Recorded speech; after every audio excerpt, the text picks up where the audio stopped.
जय श्री कृष्ण महादेव। अब हम लोग आगे के अध्याय पर चलते हैं। संध्या की आत्महुति, उसका अरुंधति के रूप में अवतीर्ण होकर मुनिवर वशिष्ठ के साथ विवाह करना।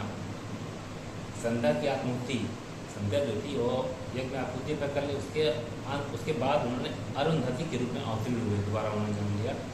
मुनिवर वशिष्ठ के साथ विवाह करना, ब्रह्मा जी का रुद्र के विवाह के लिए प्रयत्न और चिंता तथा भगवान विष्णु का उन्हें शिवा की आराधना के लिए उपदेश देकर चिंता मुक्त करना, यह अध्याय थी। आगे तब चलते हैं। ब्रह्मा जी कहते हैं, नारद, जब वर देकर भगवान शंकर अंतर्धान हो गए तब संध्या ही उसी स्थान पर गई जहाँ मुनि मेधातिथि यज्ञ कर रहे थे।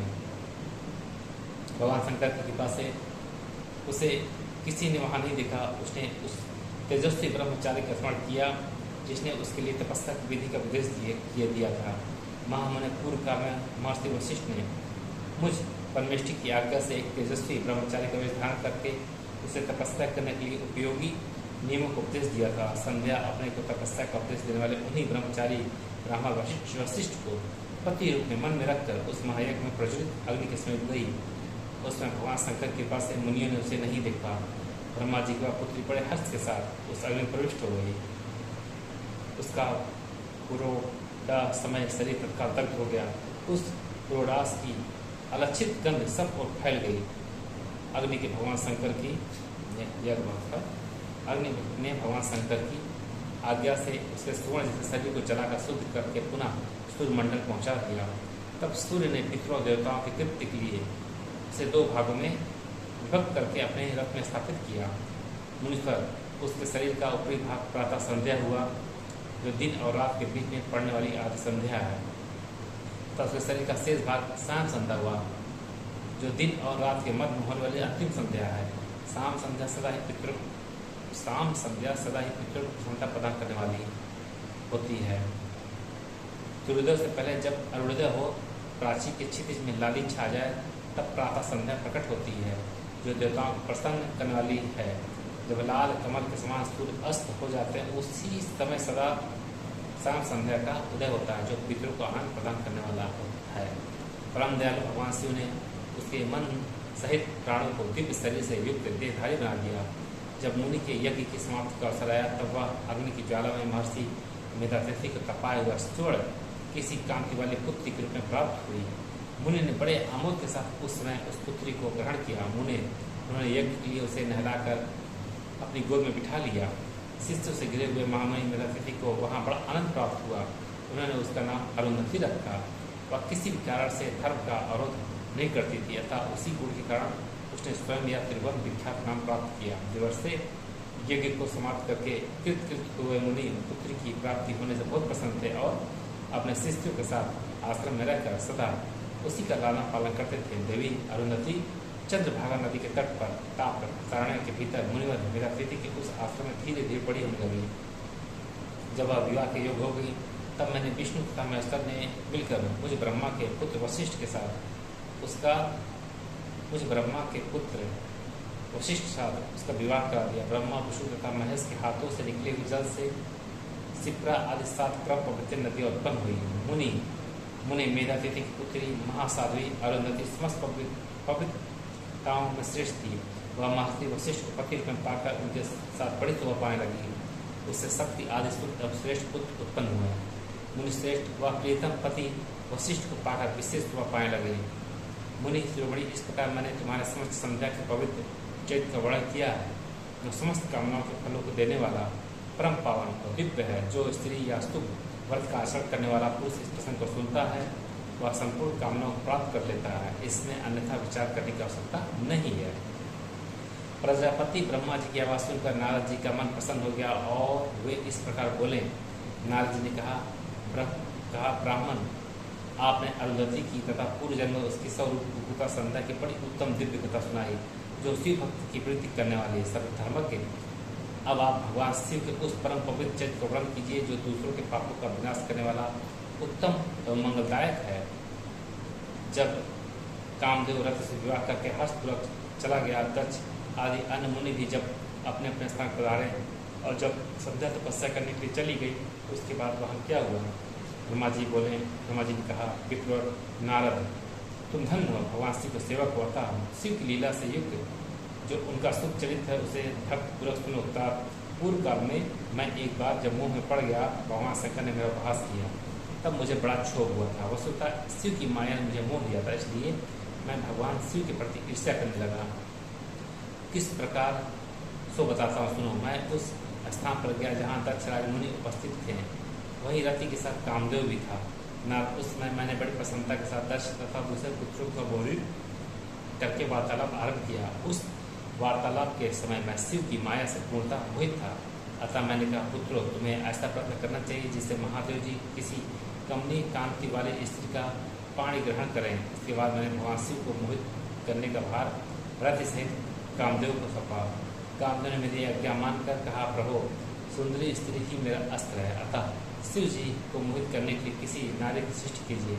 यह सुनकर मैं चिंता पड़ गया और लंबी सांस खींचने लगा। मेरे उस निश्वास से राशि राशि पुष्पों के विभूषित वसंत का प्रादुर्भाव हुआ। वसंत और मलयालिनी ये दोनों मदन के सहायक हुए। इनके साथ जाकर कामदेव ने वामदेव को मोहने की बारंबार चेष्टा की, परंतु उस सफलता ना मिली। जब वह निराश होकर लौट आया तब उसकी बात सुनकर मुझे बड़ा दुख हुआ।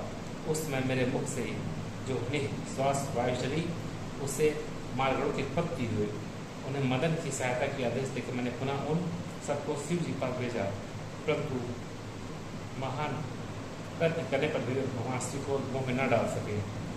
काम सा परिवार लौट आया और मुझे प्रणाम करके अपने स्थान को चला गया। उसके चले जाने पर मैं मन ही मन सोचने लगा कि निर्विकार तथा मन को वश में रखने योग प्राण भगवान शंकर किसी स्त्री को अपनी सहधर्मणी बनाना कैसे स्वीकार करेंगे। यही सोचते सोचते मैंने भक्ति भाव से उन भगवान श्री हरि का स्मरण किया, जो साक्षात शिव स्वरूप का मेरे शक्ति शरीर की जन्मदाता है। मैंने दीन वचनों से युक्त शुभ स्मृतों द्वारा उनकी स्तुति की। उस स्तुति को सुनकर भगवान शीघ्र ही मेरे सामने प्रकट हो जाएं। उनके 4 भुजा शोभा पाती थी, नेत्र प्रफुल्ल कमल के समान सुंदर थे। उन्होंने हाथों में शंख, चक्र, गदा और पद्म ले रखे थे। उनके श्याम शरीर पर पीताम्बर की बड़ी शोभा हो रही थी। वे भगवान श्री हरि भक्त प्रिय हैं, अपने भक्त उन्हें बहुत प्यारे हैं। सबके उत्तम शरणदाता उन श्री हरि को उस रूप में देखकर मेरे नेत्रों से प्रेमाश्रु की धारा बह चली और मैं गदगद कंठ से बारंबार उनकी स्तुति करने लगा। मेरे उस शोक को सुनकर अपने भक्तों के दुख दूर करने वाले भगवान विष्णु बहुत प्रसन्न हुए और शरण में आए हुए मुझ ब्रह्मा से बोले, महाप्राग दाता लोक स्रष्टा ब्राह्मण, धन्य हो, बताओ तुमने किस लिए आज मेरा स्मरण किया और किस निमित्त से यह स्तुति की जा रही है। तुम पर कौन सा महान दुख आ पड़ा, उससे मेरे सामने इस समय कहो, मैं वह सारा दुख उठा दूंगा। इस विषय में कोई संदेह या अन्यथा विचार नहीं करना चाहिए। तब ब्रह्मा जी ने सारा प्रश्न सुनाकर कहा, केशव, यदि भगवान शिव किसी तरह पत्नी को ग्रहण कर लें तो मैं सुखी हो जाऊंगा, मेरे अंतःकरण का सारा दुख दूर हो जाएगा। इसी के लिए मैं आपकी शरण में आया हूँ। मेरी ये बात सुनकर भगवान मधुसूदन हंस पड़े और मुझे लोक स्रष्टा ब्रह्मा का हर्ष बढ़ाते हुए मुझसे शीघ्र ही योग बोले, विधाता तुम मेरा वचन सुनो, यह तुम्हारे धर्म का निवारण करने वाला है। मेरा वचन ही वेद शास्त्र आदि का वास्तविक सिद्धांत है। शिव ही सबके कर्ता, भर्ता, पालक और हर्ता संहारक है। वे ही पर हैं, पर ब्रह्मा, परेश, निर्गुण, नित्य निर्देश, निर्विकार, आदित्य, अच्युत, अनंत, सबका अनंत करने वाले स्वामी, असर्वव्यापी परमात्मा एवं परमेश्वर है। सृष्टि, पालन और संहार के कर्ता, तीनों गुणों को आश्रय देने वाले व्यापक ब्रह्मा, विष्णु और महेश नाम से प्रसिद्ध रजोगुण, सत्यगुण तथा तमोगुण से परे, माया से ही मोह भेद युक्त प्रतीत होने वाले निरीह, माया रहित, माया के स्वामी या प्रेरक, चतुर, सगुण, स्वतंत्र, आत्मानंद स्वरूप, निर्विकल्प, आत्माराम, निर्धंत, भक्त परवश, शुद्ध विग्रह सुशोभित योगी, नित्य योग प्राण योग मार्गदर्शक, गर्भहारी, लोकेश्वर और गदा दीन वत्सल हैं।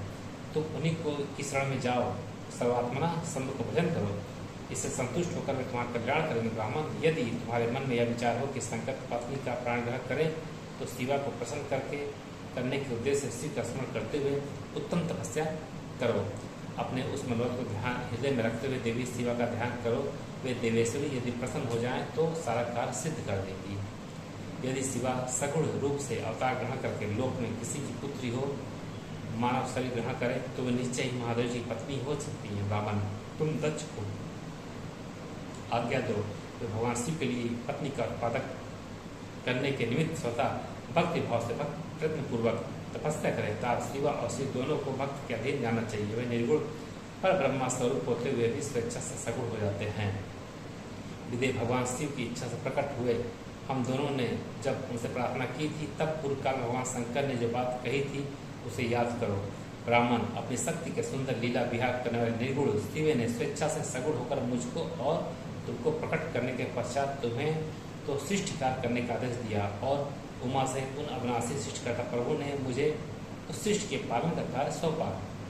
कि नाना लीला विशारद उन दयालु स्वामी ने हंसकर आकाश को देखते हुए बड़े प्रेम से कहा, विष्णु मेरा उत्कृष्ट रूप इन विधाता के अंग से इस लोक में प्रकट होगा जिसका नाम रुद्र होगा।